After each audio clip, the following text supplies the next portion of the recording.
Hello students, welcome back to the channel. तो आज हम लोग रोटेशनल डायनामिक के लेक्चर 2 को स्टडी करने वाले हैं। तो लास्ट लेक्चर में बच्चों मैंने आपको बताया था कि कैसे किसी भी वेक्टर को क्यों रिजॉल्व करते हैं और किस लिए रिजॉल्व करते हैं। ठीक है, तो जल्दी से मैं आपको बता दूं एक छोटा सा रिकैप कि हम वेक्टर्स के दो कंपोनेंट को कैसे रिजॉल्व करते हैं और क्यों रिजॉल्व करते हैं, इसका रीज़न क्या है। ठीक है, तो सबसे पहली चीज़ जैसे कि ये मैंने एग्जांपल आपको बताया था, आपकी बुक में से ही मैंने बैंक रोड का एक एग्जांपल लिया था कि ये सरफेस पे कोई कार है और इस कार पे जो लगने वाले फोर्सेस है ये नीचे की तरफ ग्रेविटेशनल फोर्स mg होगा और ये तुम्हारा नॉर्मल फोर्स जो कि सरफेस पे हमेशा परपेंडिकुलर होता है। ठीक है, फिर मेरा बच्चा यहाँ देख, अगर मैं इसको कार्टेशियन सिस्टम से समझूँ यानी एक्स एक्सिस वाई एक्सिस के हिसाब से समझूँ तो यहाँ पे मेरा जो mg है वो y के साथ अलाइन है। ठीक है बराबर, तो इसको आप रिजॉल्व नहीं करोगे।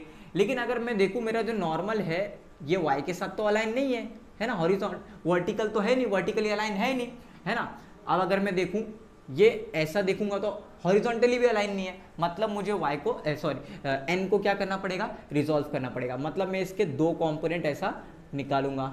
ठीक है, ये दो कंपोनेंट हो गया, तो ये हो गया तुम्हारा रिजोल्यूशन। अब मुझे बताना है कि कब बच्चा कॉस थीटा लगता है और कब साइन थीटा लगता है ना। तो ये चीज़ को समझने के लिए चलो आओ मैं आपको वापस बता देता हूँ। ये थीटा होता है, अगर ये थीटा है तो देखो ये एंगल भी थीटा होगा, है ना, ये एंगल भी क्या होगा, थीटा होगा। ठीक है, चल अब अगर मैं बात करूं नॉर्मल सरफेस के साथ कितने का एंगल बनाता है, तो सर बोलोगे आप परपेंडिकुलर बनाता है, मतलब 90 डिग्री बनाता है ना। तो ये नॉर्मल है तेरा, ये तो ये नॉर्मल जो है तेरा 90 का एंगल बनाएगा बराबर। अब देख पूरा एंगल 90 है और उसमें से ये थीटा, तो ये एंगल कितना बचा मेरा बच्चा, 90 माइनस थीटा। फिर ये एंगल कितना हो गया, थीटा।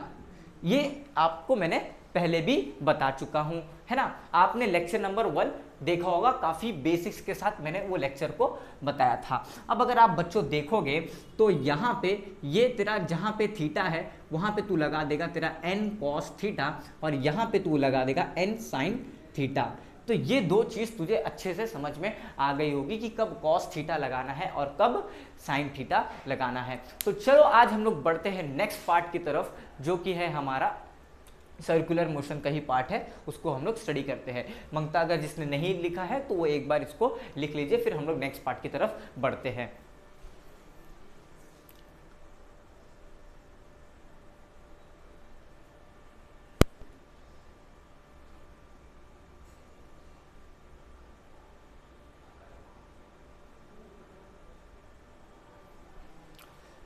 ओके स्टूडेंट्स, तो आ जाओ हम लोग सर्कुलर मोशन स्टडी करते हैं।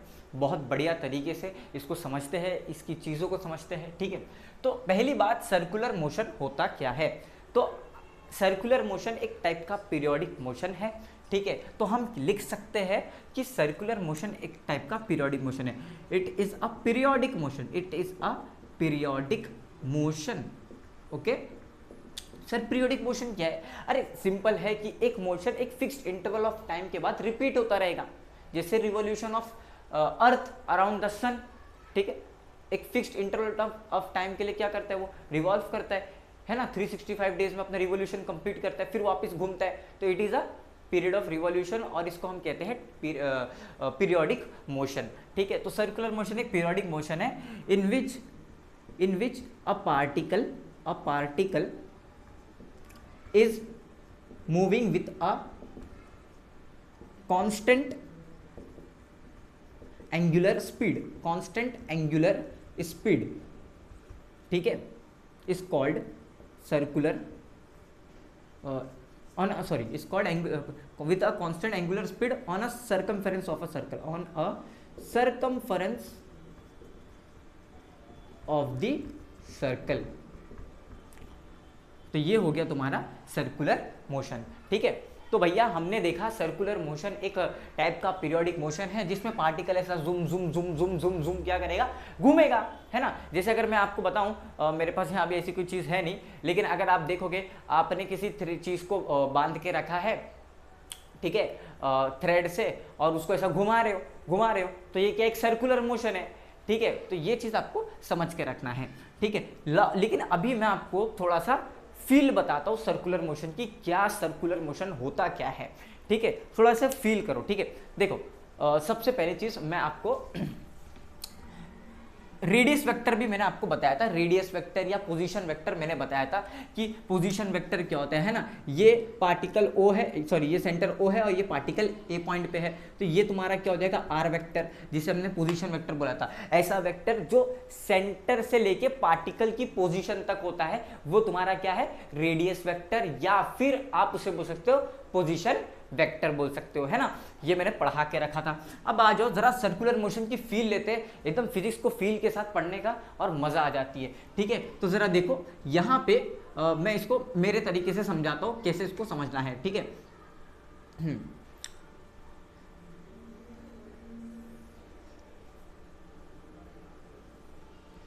ठीक है, मान लो बच्चों ये तुम्हारा y एक्सिस है, ये तुम्हारा x एक्सिस है, ठीक है। मान लो कि यहां पे कोई पार्टिकल है, ठीक है। ये पार्टिकल को यहां से हम ऑब्जर्व कर रहे हैं, ये मेरा ओरिजिन है, यहां पे ऑब्जर्वर है, ऐसा समझ के चलो, ठीक है। अब ये पार्टिकल जो है कुछ इस प्रकार से जाएगा आगे, बराबर, कुछ इस प्रकार से आगे जाएगा, ठीक है। मैं कह रहा हूं पार्टिकल ए पॉइंट पे है, पार्टिकल ए पॉइंट पे है, लेकिन अगर मैं बोलूं पार्टिकल ए पॉइंट से आगे चल के यहां तक ये आ गया बी पॉइंट पे, तो हम इसे ऐसा देखेंगे, बराबर। तब अब आपको एक बहुत बड़ा डिफरेंस देखने के लिए मिलेगा कि यहां पे आपका ये आर इनिशियल यानी रेडियस वेक्टर इनिशियल ने, और इनिशियल कुछ किस में कन्वर्ट हो गया, रेडियस वेक्टर फाइनल में कन्वर्ट हो गया, और यहां पे कुछ क्या हो गया, थीटा एंगल बना, ठीक है। ये थीटा एंगल बना, है ना। इसी थीटा एंगल को बाद में मैं आपको समझाऊंगा एंगुलर डिस्प्लेसमेंट कहते हैं, लेकिन फिलहाल आपको ये समझना है कि जरा देखो ये तुम्हारा रेडियस वेक्टर है, ये भी तुम्हारा रेडियस वेक्टर है, लेकिन दोनों की लेंथ अलग है। तो लेंथ डिफरेंट होने से कोई भी चीज या कोई भी पार्टिकल सर्कुलर मोशन नहीं कर सकता, रेडियस वेक्टर या रेडियस उसका कांस्टेंट होना चाहिए। समझ में आ रहा है बच्चों, यहां तक बातें क्लियर है। तो यहां देखोगे तो एक टाइम पे ये पार्टिकल ऐसा था और ऐसा ऐसा देख रहे है ना, जैसे देखो पार्टिकल ये है, ये ऐसा जा रहा है, तो मैं इसको ऐसा देखूंगा तो मेरा रेडियस वेक्टर चेंज होते जाएगा, जितना पार्टिकल दूर जाएगा उतनी दूर तक मैं देखते रहूंगा, है ना, बराबर। तो मेरा रेडियस वेक्टर क्या हो रहा है, चेंज हो रहा है। तो ये एक चीज आपको याद रखना है, in circular motion radius vector is constant throughout the motion, ठीक है बच्चा। मोशन के through out the motion circular जो रेडियस वेक्टर है इतना क्या होगा, कांस्टेंट होगा। बात समझ में आ गई, हाँ सर समझ में आ गई। चलो अब आगे बढ़ते हैं, हम लोग पढ़ेंगे अभी एंगुलर डिस्प्लेसमेंट क्या होता है, ठीक है। तो इसको भी अलग तरीके से फील लेके पढ़ेंगे, जब तक आप इसको लिख लो फिर हम लोग बढ़ते हैं नेक्स्ट पार्ट की तरफ।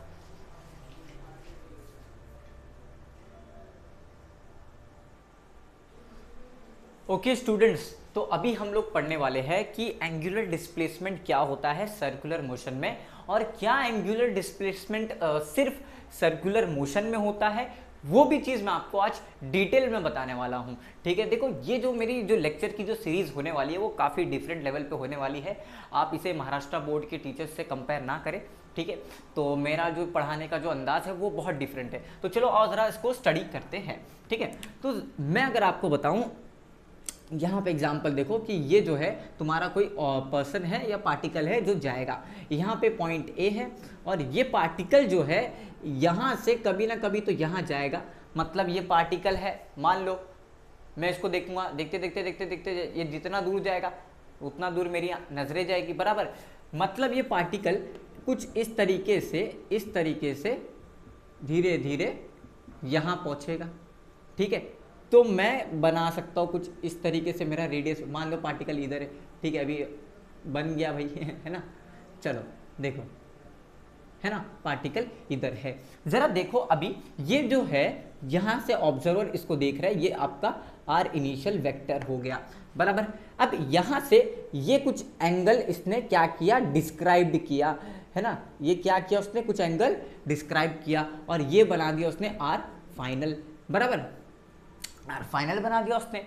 तो यहां पे आपके रेडियस वेक्टर ने कुछ ना कुछ एंगल ट्रेस किया या कुछ ना कुछ एंगल डिस्क्राइब किया, बना दिया, इसी को हम कहते हैं angular displacement. This angle is nothing but angular displacement, है ना। ये पार्टिकल देखो, ये रोड उबड़ खाबड़ है, बराबर, तो क्या ये सर्कुलर मोशन में आपको दिख रहा है कि ये सर्कुलर मोशन हो सकता है? नहीं हो सकता भाई, जाहिर सी बात है, यहाँ लेंथ कम है, यहाँ लेंथ ज्यादा है रेडियस वेक्टर की, तो ये सर्कुलर मोशन नहीं है, बट यहाँ पे एंगुलर डिस्प्लेसमेंट बन रहा है। ये क्या हो गया आपका, कुछ ऐसा एग्जाम्पल है जो आपकी रियल लाइफ में भी हो सकता है ना, कि जरूरी नहीं है कि सर्कुलर मोशन में आपको एंगुलर डिस्प्लेसमेंट दिखे।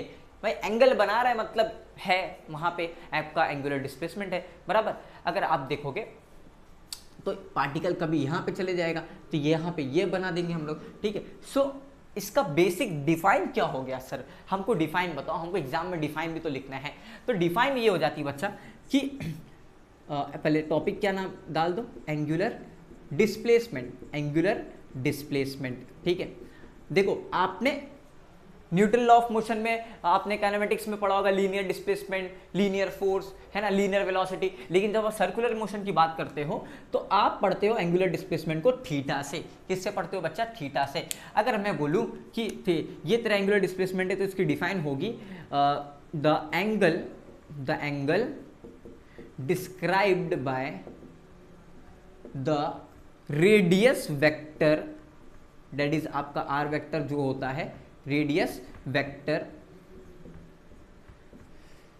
Radius vector is called angular displacement, is called angular displacement.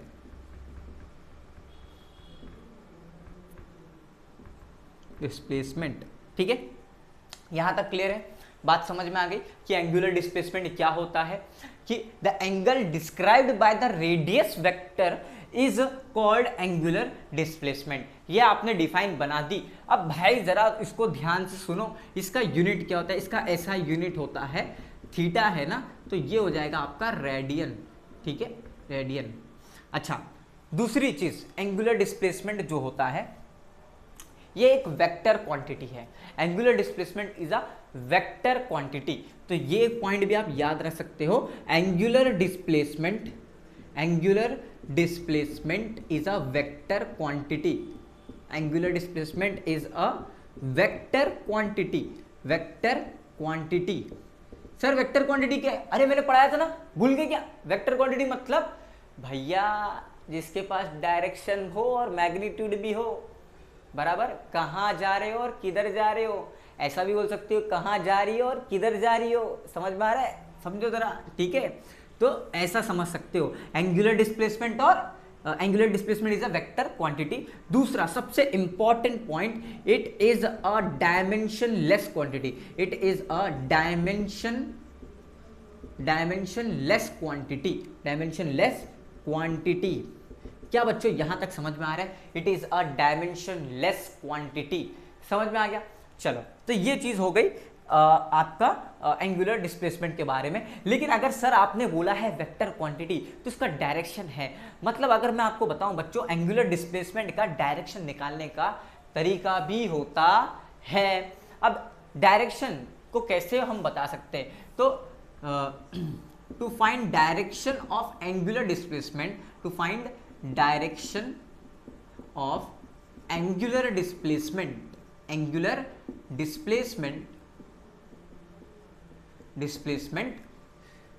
we use right hand thumb rule,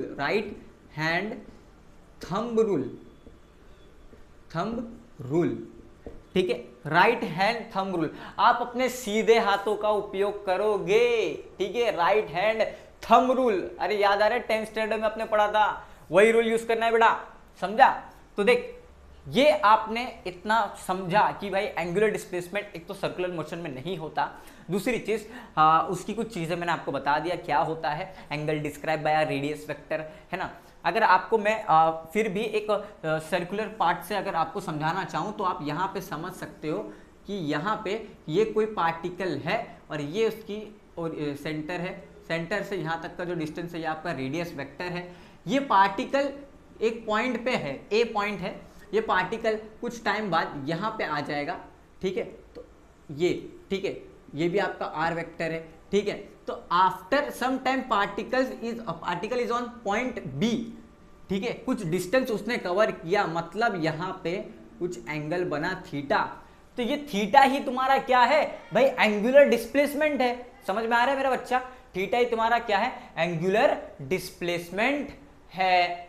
क्या यहां तक बात समझ में आ रही है, क्या यहां तक सबको बात समझ में आ रही है ना, क्लियर है। तो फटाफट इसको लिख लो, फिर बढ़ते हैं नेक्स्ट पार्ट की तरफ।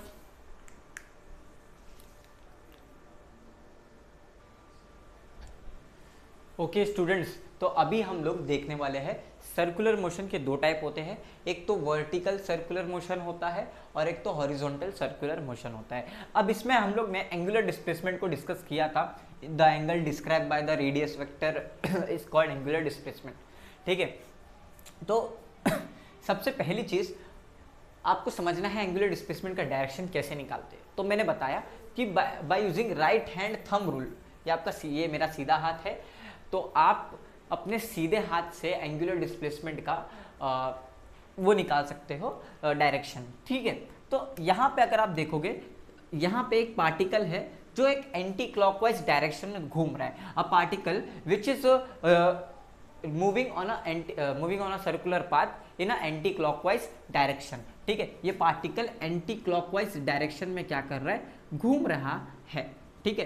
तो ये एंटी क्लॉकवाइज डायरेक्शन में घूम रहा है, तो जो डायरेक्शन में मेरा बच्चा पार्टिकल घूम रहा है, इसको ये फिंगर्स को कर्ल कर, है ना। मेरा पार्टिकल ऐसा घूम रहा है ना, तो मैंने पार्टिकल को ऐसा कर्ल किया, सॉरी फिंगर्स को ऐसा कर्ल किया, और ये मेरा थंब आउटस्ट्रेच हो रहा है, मतलब बाहर की तरफ हो रहा है, ठीक है, बाहर की तरफ आ रहा है। तो मेरा जरा देखोगे तो पार्टिकल ऐसा घूम रहा है, ठीक है, पार्टिकल ऐसा घूम रहा है, तो मेरा थंब का डायरेक्शन क्या है, आपकी तरफ है। पार्टिकल ऐसा घूम रहा है, थंब का डायरेक्शन आपकी तरफ है, मतलब मैं लिख सकता हूं आउटवर्ड डायरेक्शन है, आउटवर्ड डायरेक्शन, ठीक है। अगर कब, जबकि एंटी क्लॉकवाइज पार्टिकल घूमेगा, तो एंटी क्लॉकवाइज जब घूमेगा तो डायरेक्शन कैसी होगी, आउटवर्ड होगी। लेकिन अगर मैं बोलूं पार्टिकल क्लॉकवाइज घूम रहा है, क्या घूम रहा है भाई, क्लॉकवाइज घूम रहा है, तो कैसे करोगे बताओ जरा। तो पार्टिकल मान लो ऐसा ऐसा घूमना चालू कर दिया, ठीक है, सटिया गया पार्टिकल, देख रहे हो कैसा कैसा घूम रहा है, हाँ ठीक है। तो पार्टिकल एंटी क्लॉकवाइज छोड़ के भाई पार्टिकल क्लॉकवाइज घूमने लग गया, तो क्लॉकवाइज घूम रहे हैं, मतलब बताओ जरा कैसा होगा, पार्टिकल ऐसा घूम रहा है, मतलब फिंगर्स को कैसा कर्ल करोगे, ऐसा करोगे, मतलब आपने ऐसा कर्ल किया तो अंदर की तरफ जा रहा है ना। देखो पार्टिकल ऐसा घूम रहा है ना, ऐसा, तो ऐसा कर्ल किया, ये आपका थंब कहाँ जा रहा है, इनवर्ड जा रहा है, तो आपने क्या बोलना है, क्लॉकवाइज जब जाएगा पार्टिकल तो क्या बोलोगे, सर डायरेक्शन कैसी है, इनवर्ड है, इनवर्ड डायरेक्शन है, ठीक है। तो ये हो गया आपका डायरेक्शन। अगर वर्टिकल सर्कुलर मोशन करता है तो पार्टिकल के दो डायरेक्शन आपको मिल गए। लेकिन अगर हॉरिजॉन्टल करता है तो इसके पीछे बहुत बढ़िया कहानी मैं आपको भी बताने वाला हूँ। अगर हॉरिजॉन्टल करता है, मान लो कि ये पार्टिकल है, ठीक है, और ये पार्टिकल की जो सेंटर है ये है, ये सेंटर से इसकी दूरी है, पार्टिकल घूम रहे हैं, ठीक है, ऐसा, मतलब ऐसा ऐसा घूम रहे हैं ना, मतलब ये तुम्हारी कौन सी डायरेक्शन हो गई, एंटी क्लॉकवाइज हो गई, ये क्लॉकवाइज होता है ना। अगर देखो ऐसा ऐसा घूम रहा है तो ये तुम्हारा एंटी क्लॉकवाइज हुआ, ऐसा ऐसा घूम रहा है तो क्लॉकवाइज हुआ, ठीक है। तो जरा देखो पार्टिकल ऐसा एंटी क्लॉकवाइज डायरेक्शन में घूम रहा है, ऐसा ऐसा घूम रहा है, तो फिंगर्स को कैसा कर्ल करूंगा, देखो पार्टिकल ऐसे ऐसा घूम रहा है, तो फिंगर्स को कर्ल करूंगा तो डायरेक्शन ऑफ एंगुलर डिस्प्लेसमेंट कहाँ जाएगा, अपवर्ड जाएगा, यहाँ, बराबर बराबर, समझ में आ रहा है। एंगुलर डिस्प्लेसमेंट कहाँ जाएगा, ऊपर की तरफ। देखो जब आप एंटी क्लॉकवाइज घुमाते हो, आपने बचपन में वो 2 रुपए का जो पंखा आता है वो ऐसा ऐसा ऐसा ऐसा करके घुमाते हो ना, देखो ऐसा ऐसा करके ऐसा उड़ जाता है वो, तो आप एंटी क्लॉकवाइज घुमाते हो, दिख रहा है सबको, दिख रहा है, ये मार्कर है, ठीक है, फैन नहीं है ना। तो देखो मैं क्या कह रहा हूँ, जब आप फैन को ऐसा घुमाते हो, ये एंटी क्लॉकवाइज घुमा रहा हो, देखो मैं कैसा घुमा रहा हूँ, देखो सर बोलोगे क्या दिखा रहे हो, मार्कर दिखा रहा हो, नहीं कॉन्सेप्ट समझा रहा हूँ, ठीक है। तो देख ये मैंने एंटी क्लॉकवाइज घुमाया, एंटी क्लॉकवाइज है ना, ये मेरा एंटी क्लॉकवाइज है 12 से पहले है ना, 12 के बाद ऐसा घुमाओगे तो वो नीचे आएगा, बराबर। तो जब मैं एंटी क्लॉकवाइज घुमाता हूँ तो मेरा पंखा ऊपर जाता है, मतलब ऊपर की तरफ जा रहा है। तो मैं ये समझाने की कोशिश कर रहा हूं, जब पार्टिकल एंटी क्लॉकवाइज जा रहा है तो एंगुलर डिस्प्लेसमेंट का डायरेक्शन कैसा है, अपवर्ड है। तो पार्टिकल एंटी क्लॉकवाइज जब जाता है, एंटी क्लॉकवाइज जा रहा है तो उसका डायरेक्शन कैसा है, अपवर्ड है। यही सेम कॉन्सेप्ट मेरा बच्चा हेलीकॉप्टर में लगता है। किस में लगता है, हेलीकॉप्टर में। अगर वो एंटी क्लॉकवाइज घूम रहा है मतलब हेलीकॉप्टर ऊपर जाएगा, क्योंकि भाई एंगुलर डिस्प्लेसमेंट का जो डायरेक्शन है वो ऊपर की तरफ है, तो जाहिर सी बात है हेलीकॉप्टर ऊपर उठेगा है कि नहीं। अरे हाँ सर समझ में आ गया। अगर आप जब देखोगे, जब पंखे को आप क्लॉकवाइज ऐसा घुमाते हो तो पंखा नीचे की तरफ गिरता है। तो मतलब अगर मैं बोलूं कि अगर क्लॉकवाइज घूम रहा है मतलब मैं कह सकता हूं पार्टिकल ऐसा घूम रहा है, तो मैंने ऐसा फिंगर करके देखो, ऐसा तो मेरा डायरेक्शन ऑफ थंब कहां जा रहा है, नीचे की तरफ जा रहा है। देखो पार्टिकल कैसा घूम रहा है, ऐसा मतलब अभी पार्टिकल यहां से चल रहा है। तो मान लो ये पार्टिकल है तेरा, ठीक है, अभी मैंने इसको कुछ टाइम के लिए बाहर निकाल दिया, ये मैंने फिंगर्स ऐसा पकड़ा, कर्ल किया, डायरेक्शन ऑफ थंब कहां जा रहा है, नीचे जा रहा है। तो मैं कह सकता हूं एंगुलर डिस्प्लेसमेंट का डायरेक्शन कैसा है, नीचे की तरफ डाउनवर्ड है यहाँ पे, ठीक है। तो मैं कह सकता हूं क्लॉकवाइज में कैसा जाएगा, क्लॉकवाइज में डाउनवर्ड जाएगा, कैसा जाएगा, डाउनवर्ड जाएगा, ठीक है। और यही सेम कॉन्सेप्ट कहाँ लगता है, हेलीकॉप्टर में। पंखा सीधा सीधा घूमना चालू हुआ, ऐसा मतलब सॉरी सीधा सीधा बोले तो ऐसा घूमेगा ना, ऐसा सीधा सीधा घूम रहा है तो वो नीचे की तरफ आएगा। तो ये भाई हेलीकॉप्टर के एप्लीकेशन से वहाँ यूज होते हैं भाई, फिजिक्स है, ठीक है, इसका एप्लीकेशन होता है, ठीक है। तो ये चीज़ आपको बहुत अच्छे से समझ में आ गई होगी कि एंगुलर डिस्प्लेसमेंट क्या होता है, और इसका सारी चीज़ें मैंने आपको बता दिया। इसका लिखने का तरीका क्या है, क्या डेफिनेशन थी और क्या यूनिट था, मैंने आपको बता दिया है, ठीक है। अब हम लोग आगे की तरफ बढ़ते हैं मेरा बच्चा, जो कि बहुत इंपॉर्टेंट है, दैट इज एंगुलर वेलोसिटी। लेकिन अभी उससे भी ज़्यादा सबसे इंपॉर्टेंट चीज़, एक रिलेशन मैं आपको बताना चाहता हूँ। अगर आप देखोगे ये सर्कल को देखो, ये सर्कल में पार्टिकल ए पॉइंट पे था, फिर बी पॉइंट पे आया, मतलब पार्टिकल ने इतना डिस्टेंस कवर किया, कितना, इतना। अच्छा ये देखो, ये आपको आर्क नहीं दिख रहा, इसको हम एस से बताते हैं, ये डिस्प्लेसमेंट ही तो है, ये आर्क है। अच्छा ये आर्क है, ये आपका क्या हो गया, सेंट्रल एंगल थीटा, ये आपका क्या है, सेंट्रल, अच्छा मैं इसको थोड़ा डिवाइड कर देता हूँ, ठीक है, ये सेंट्रल एंगल है, सेंट्रल एंगल जो कि थीटा है, ठीक है। अच्छा ये किसके बराबर होगा, तो ये सेंट्रल एंगल बराबर किसको होगा, आर्क के। तो आपने लिख देना है आर्क लेंथ, आर्क की कितनी लेंथ होगी, ठीक है, अपॉन, और ये रेडियस। आपने ये फॉर्मूला 11th स्टैंडर्ड में यूनिट्स एंड मेजरमेंट में पढ़ा था और पहले भी पढ़ा है ना। देखो वरना मैं आपको इसको सिंपल शब्दों में अगर बताऊं तो उसको आपको ऐसा समझना है, पार्टिकल यहां है, यहां से यहां गया, मतलब डिस्प्लेसमेंट किया, कितना किया, ये पूरा सर्कल का सरकमफेरेंस कितना है, 2 पाई आर है, ठीक है। बोले हाँ सर ये 2 पाई आर है। अच्छा ये थीटा है, बराबर, हाँ सर थीटा है, ठीक है। थीटा बोले तो पूरा सर्कल कितने का हो गया, 360 का हो गया, मतलब मैं कह सकता हूँ 2 पाई का हो गया। अरे हाँ या ना, बराबर। तो ये 2 पाई से तेरा 2 पाई कटा और रिलेशन क्या आ गया, theta is equal to S by R आ गया। मिला कि नहीं मिला, वही मैं यहाँ पे भी बता देता हूँ, theta is equal to arc length कितना है, एस है, रेडियस कितना है, आर है। बोले हाँ सर यही है। तो इसको दो अलग अलग तरीके से मैंने बता दिया, समझ में आ रहा है, क्लियर है। अब अगर मैं आपको बताऊं बच्चा, मैं अगर आपको बताऊं ये थीटा जो कि बहुत इसका इंपॉर्टेंट रिलेशन अभी निकल के आएगा, ये आर है ना, इसको यहां भेज दो, मतलब S is equals to theta multiply by R. तो ये तेरा हो गया एस आर थीटा, या ऐसा लिख दे एस आर थीटा, मतलब linear displacement and angular displacement के बीच में एक रिलेशन निकल के आ गया, S is equals to R theta. ये देखो समझ में आ गया होगा बहुत बढ़िया तरीके से कैसे आ गया, ठीक है, क्लियर हो गया। ये इसको ऐसा भी कर सकते हो और ऐसा भी आप कर सकते हो, ठीक है। अब बढ़ते हैं नेक्स्ट पार्ट की तरफ, जो कि है हमारा एंगुलर वेलोसिटी। तो जल्दी से इसको लिख लो, फिर बढ़ते हैं हम लोग नेक्स्ट पार्ट की तरफ। ओके भाई, तो अभी हम लोग पढ़ेंगे एंगुलर वेलोसिटी, ठीक है। जैसे लास्ट, अभी सॉरी मतलब पहले अभी हमने पढ़ा कि एंगुलर डिस्प्लेसमेंट क्या होता है, वो सारी चीज़ें हमने देखा। अभी नेक्स्ट पार्ट है हमारा एंगुलर वेलोसिटी, जिसको हम बताते हैं ओमेगा से बताते हैं। किससे बताते हैं? ओमेगा से बताते हैं। ठीक है, देखो अगर यहाँ पे अगर आप देखोगे ये पॉइंट पे, यहाँ पे पार्टिकल घूम रहा है मतलब उसके पास कुछ ना कुछ वेलोसिटी होगी, और अगर पार्टिकल सर्कुलर मोशन घूम रहा है तो उसके पास क्या होगा? एंगुलर वेलोसिटी होगी। ठीक है, लीनियर अगर पार्टिकल, मेरा बच्चा यहाँ पे कोई बंदा है या कोई ऑब्जेक्ट है, ठीक है, यहाँ पे कोई ऑब्जेक्ट ले लो, ठीक है, यहाँ पे कोई ऑब्जेक्ट है जिसको मैंने फोर्स लगाया तो इसका डिस्प्लेसमेंट इस तरफ होगा, बराबर, और इसकी वेलोसिटी का डायरेक्शन भी तो यही होगा, बराबर। तो ये लीनियर की बात होगी, लेकिन एंगुलर में पार्टिकल ऐसा घूम रहा है तो इसके पास कुछ ना कुछ क्या होगा? एंगुलर वेलोसिटी होगी, और जो कि एक वेक्टर क्वांटिटी होता है। तो चलो फटाफट एंगुलर वेलोसिटी को डिस्कस कर लेते हैं। क्या होता है एंगुलर वेलोसिटी? ठीक है, जैसे अगर मैं आपको बताऊं इसकी डेफिनेशन क्या है, इट इज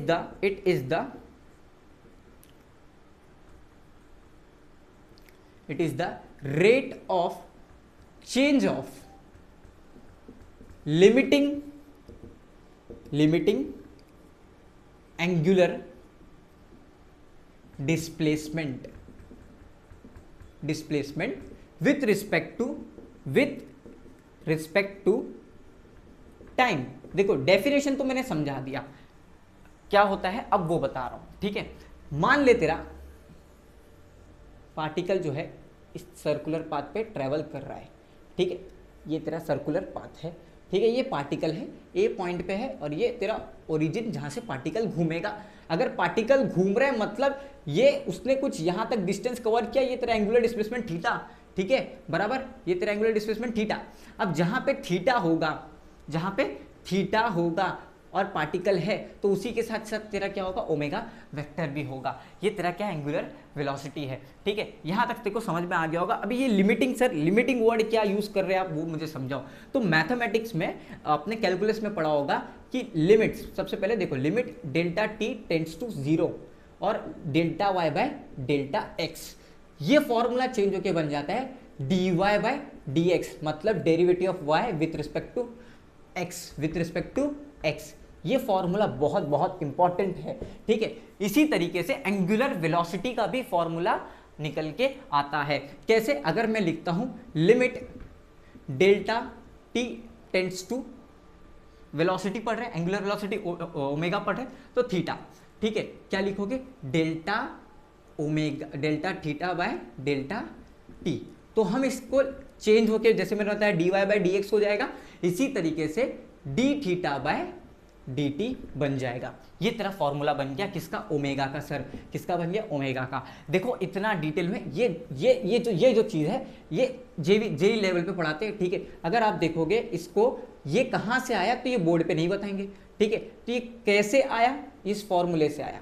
ठीक है, delta theta by delta T किस में कन्वर्ट हो गया? डी थीटा बाय dt में कन्वर्ट हो गया, जो कि मैंने आज आपको ये बताया हूं। अब अगर जरा देखोगे इसमें एक चीज ये है कि मैं इसको ऐसा भी लिख सकता हूं, omega is equals to theta by T. ये एक सिंपल फॉर्मूला है।